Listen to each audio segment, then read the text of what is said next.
John McMullen, Football at 4 on the Boardwalk Honda Hotline, 97.3 ESPN.com, Eagles and NFL Insider. And he joins us now on the Boardwalk Honda Hotline. John, I bet you the NFL is probably thrilled that they do not have to make this decision right now. But would you think this would be a major problem for NFL teams if this was happening? Yeah, it would. It would be a major, major problem. And you're right. It's good to be in the off season when this type of decision has to be made because nobody wants to lose revenue. But this thing is, hey, it's destroying businesses, and sports is a part of it, and it's kind of amazing when you see what happens. But I was telling Josh, I mean, I've been out all day today. I've had a number of appointments, and everybody in real life is just going about their business. Yes. But I always talk about the real life versus social media and sports, and you know, public-facing businesses. They have to almost kowtow to that mentality. And you mentioned a couple examples. It's going on all over the place. It's amazing. Yeah, Ivy League basketball tournaments canceled. Chicago State, UMKC canceled basketball games. Division III tournaments played without spectators. The NBA, the NHL, Major League Baseball, and MLS have closed locker rooms to the media. These are just some of the things. The Indian Wells tennis tournament canceled. We know the South by Southwest. There's some St. Patrick's Day parades. I mean, it seems that nobody wants to be the first big one to step out in front and do it. They're waiting for something else or somebody. And as you know, John, in sports and in real life, AIDS doesn't exist unless Magic Johnson gets AIDS. That's when we do something about it. So it's going to take probably somebody of prominence to catch this thing before one of these leagues, I think, does something drastic. Well, there's a couple things. I mean, you mentioned all of those cancellations, and I think Coachella is going to be on another one. Some people have talked about WrestleMania, which will kill us, Mike, but who knows how that happens. That's in Tampa. That's in Tampa, John.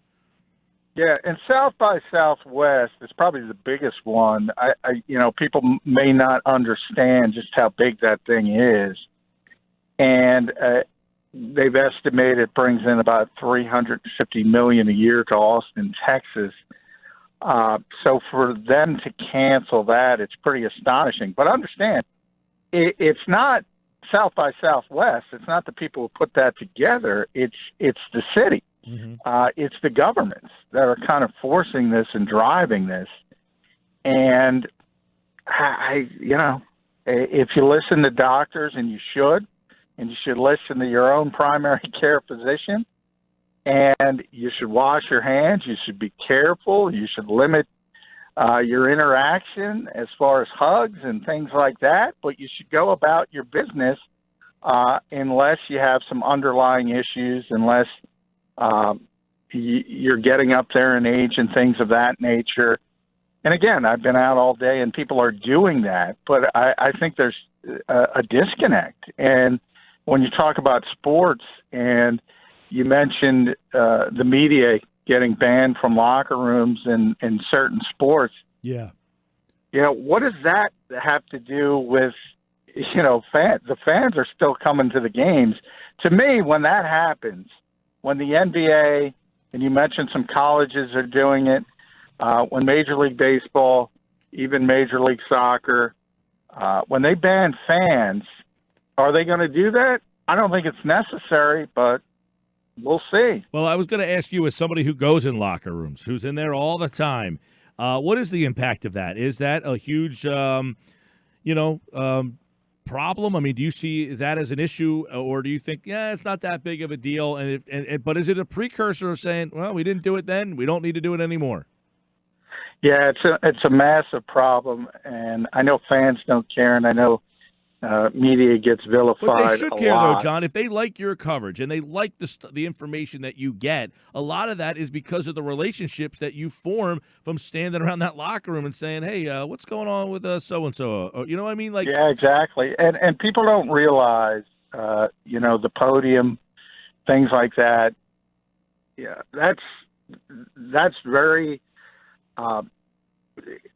whatever term you want to use, it's very matter of fact. You're not getting underneath. You're not getting the real stories with guys talking on the podium. Everybody understands that's sort of the message you want from the team. And it's when you go in the locker room and, as you mentioned, you forge those relationships and you learn things about the team. Some of it's off the record, some of it's on the record, some of it's just background, but it gives you a much clearer picture, and that would go away. And from the perspective of, look, this is a slippery slope. Already you see these teams trying to take their coverage in-house and, using the NFL as an example, Eagles.com. If you want to get your message from Eagles.com, feel free, but you're only going to get one side, and it's only going to be positive, and they're not going to tell you the truth, and it's going to be very antiseptic. And I think eventually fans would figure that out, but this is an opportunity for organizations, and they will say, and this is going to happen, mark my words, Mike, it is going to happen. They're going to say, oh, this worked out well. Let's not let people in the locker room, and that's going to be a disaster. It's interesting just going down kind of this avenue of what's going on with the coronavirus, John, and this is a hypothetical, obviously, but it's kind of sparked my interest here when you were just talking. What do you think the long-term impact would be, hypothetically, on limited media access in locker rooms? Let's say this goes on, unfortunately, for 6 months. How does that impact the sports? How does that impact the NBA? How would that impact baseball or the NFL? Well, you're going to get less impactful coverage. You're going to get more of, and I would encourage people to go to team sites. That's what you're going to get. That is what it's going to be. And that's all it's going to be. And if there is a controversy, if there is a story that is somewhat negative to an organization, you're not going to hear about it. You're not going to get the information. It's going to be filtered. And let's be honest. I mean, a lot of times fans don't want to hear that about their favorite team. But I think if it is missing and you don't have the reasons behind it, whether it's, to use the Eagles example last year, Nigel Bradham not showing up for the final preseason game and then missing a scheduled rehabilitation session without calling, you're not going to get that information. So you're not going to have the context of why did the Eagles move on from Nigel Bradham. You're not going to have that. Now, again, there's certain fans who don't want that information because all they want is good and all they want is the positive. But I think for the most part, there's still more people that want the real story, and they're not going to get it. It's as simple as that. Yeah, and I think even the people that you're referring to when you say, some people only want the good, I think those people, whether they realize it or not, just like wanting the good. Like they like having the real story, and that real story could be negative, and they like being the contrarian in a positive way. So I still think everyone would be impacted by it, even the people on Twitter who maybe only take one side or whatever it may be. But how do you think the XFL could be impacted from this? Well, the XFL, when you talk about leagues, and that's probably the best example because it's obviously a fledgling league that's in its first season. I mean, the business might be destroyed. It literally might be destroyed if you're not going to allow them to open up the games and let fans be there, and they have to play in empty stadiums. It's not going to work for a league like that. The NFL and the NBA and Major League Baseball, they might be able to persevere for even a year or so under that type of environment.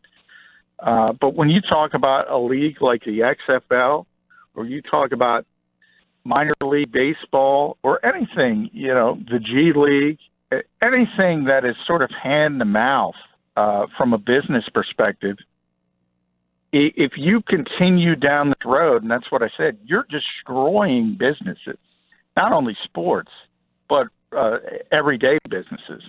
If you're going to place these limitations on people, hey, it is what it is. And you can put it in the form of safety, but if you listen to every single doctor, they're all saying the same thing. Be very aware, be very careful, wash your hands, practice good hygiene.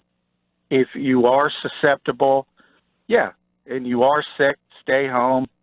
But they don't want to destroy businesses. Right. You have governments out there destroying businesses. Well, and John, this is what we talked about. The Ivy League can cancel their tournament because monetarily they're not getting impacted all that much. But if the Big Ten or the ACC does it, that's a different story. Yeah, and they're not going to do it unless they're forced to do it. Now, they can be forced to do it.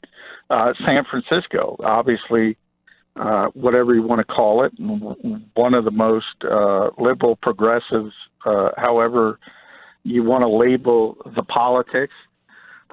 We mentioned Austin, same kind of thing. Those are government decisions. Those are not the NFL is not going to shut down games. Again, it's lucky it's the off season. The NBA is not going to shut down games unless they are forced to. Maybe not the NBA. Maybe that's a bad example because that's a very progressive league as well. So they might fall in line with some of the similar politics. But again, South by Southwest, I think to this point is the best example. That was a government decision.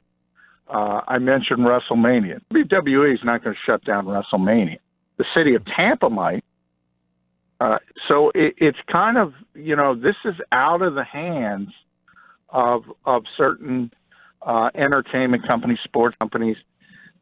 It's going to be at some point, it's out of their hands.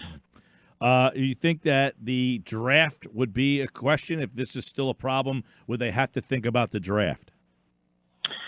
Yeah, I mean, you have to think about everything. Everything could be canceled. But again, it will not be the NFL canceling the draft. It will be Las Vegas, the state of Nevada. Mm-hmm. It will not be an NFL decision. The NFL will not shut down the draft. That I can say 100%. Now, they might go out and force them to say, okay, and obviously in a situation like that, it's probably not that big of a deal from a television vehicle. You just have essential personnel. It's a lot different from games, and you could go right through it and do the draft that way and not have fans. You don't have the visual. But that could certainly be in play. But these leagues, they don't want to shut down. They don't want to go. And I think you see, it's almost. And I think it was Christine Brennan. If it's not, I want to give her the credit. And I hope I'm right. But she was talking about the media access being shut down. She pointed out very astutely, very correctly, what is that going to accomplish if you're not kicking the fans out, if you're not kicking the vendors out, if you're not kicking the essential personnel? You're still running these games. How is kicking the media out of the locker room going to stop coronavirus when you have everybody else there? So it's a lot of it is so short-sighted, but it's born out of panic. It's not. It's emotion. It's not logic. All right. By the way, the NFL has plans for these events coming up March 29th through April 1st in Palm Beach, Florida, that they are all on for now. That says for now. Then the league draft April 23rd, 24th, 25th. A league spokesman told Adam Schefter that the plans for both of those events will go forward. They will remain in place for now. So we'll see and keep an eye on if anything changes between now and stuff coming up. But also, we got some other NFL stuff to kind of get into here. There's a lot of rules taking place that could be changing, and the Eagles provided some of them They wanted to modify the blindside block rule to prevent unnecessary fouls, make permanent the expansion of automatic replay reviews to include scoring plays and turnovers negated by a foul and any unsuccessful or successful try attempt, provide an alternative to the onside kick. So they kind of want to go to the AAF model. The Eagles presented this one. After scoring, to go from 4th and 15 from the kicking team's 25-yard line. So let's kind of chew on that one for a little bit. That's the AAF model, correct? Yeah, I don't necessarily like that as much. I mean, it's tough when you talk about, and I've talked a lot about the over legislation in this league, and I think they keep going down the same path. And they want to create more issues rather than just solving them. And, you know, the onside kick is obviously a low percentage play to begin with. The old onside kick, the new onside kick, it's impossible, basically. So you do want to make it a somewhat competitive play. But, you know, 4th and 15 from the kicking team's 25, I mean, that's too good. I mean, that's I don't want to do that if I'm the defense. So I don't know how you fix it other than to watch an XFL game and just adopt their rules. But, you know, the NFL's not going to do that because they don't admit somebody else who doesn't have $13 billion at their disposal spent 7 minutes and came up with a better plan than they did. So you have all these convoluted attempts at trying to make the game better as opposed to just saying, you know what, it was pretty good before, and we're doing this for safety measures, and I put that in quotations, obviously, to begin with, and then you're adding a 17th game. So you're already proven to be frauds from the safety perspective. So why not make the game entertaining? Yeah. I don't know. It's a novel approach. Just commit to your fraudulent behavior. You know, just go. Exactly. Just go hashtag. Well, all no, in. I've always advocated, and if we're all being honest, it's a very dangerous game. Everybody knows that. Everybody talks about it. The players know it. Players talk about it all the time. John, I would argue that these changes could make the game more dangerous. If they're proposing teams to practice less, that is going to, you know, make players more vulnerable to injury. You have to play in order to be prepared. Yeah, I've heard that as well, and I've heard it described as the calloused hand theory, and people say that. I mean, there is something to the fact of getting used to punishment. And, you know, a lot of old school players will talk about two-a-days and say, hey, man, you got used to getting hit. You got used to getting knocked around. I don't think there's been enough studies that say limiting practice has actually improved the injury rate. I think they're too short. It's not a large enough sample size to actually come to conclusions on that. But if you're being legitimate, and again, neither side is, and I often point this out, you know, those who claim they only care about the safety of players versus the other side, which obviously does not care about the safety of players, the only way you can make football safe is to stop playing football, if you want to be honest, because it's an extremely, extremely violent game. And I've talked to people that have said ban football because it is too violent.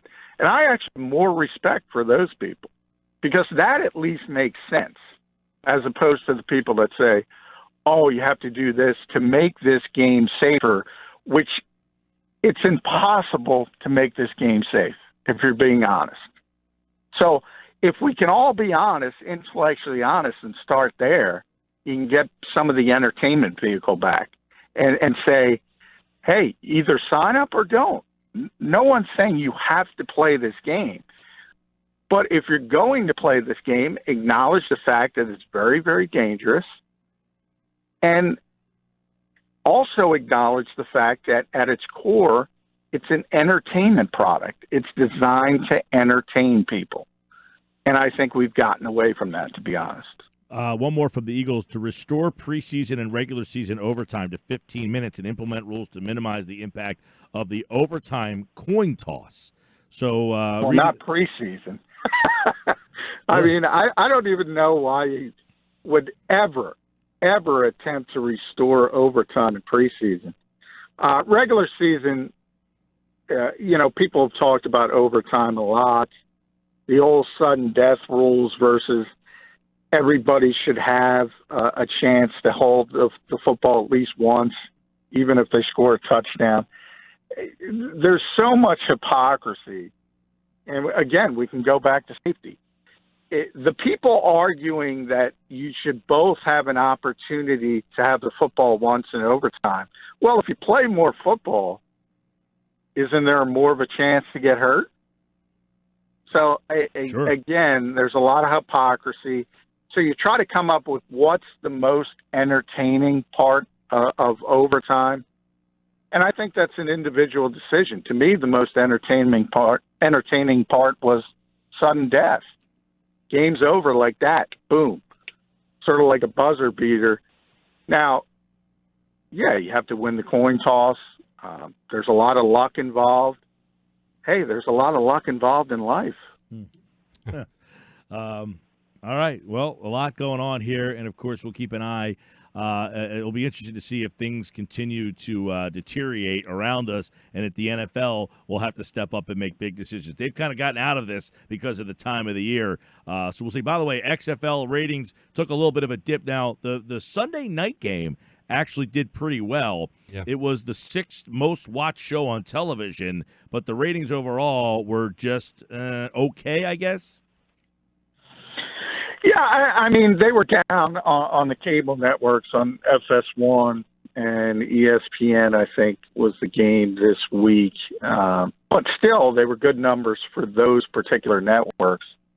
So I don't think there's any surprise. I've said this pretty consistently. We're midway through the season, so the newness has worn off. You were going to see a bit of a dip. When you compare it to other sports properties on television, still holding up pretty well.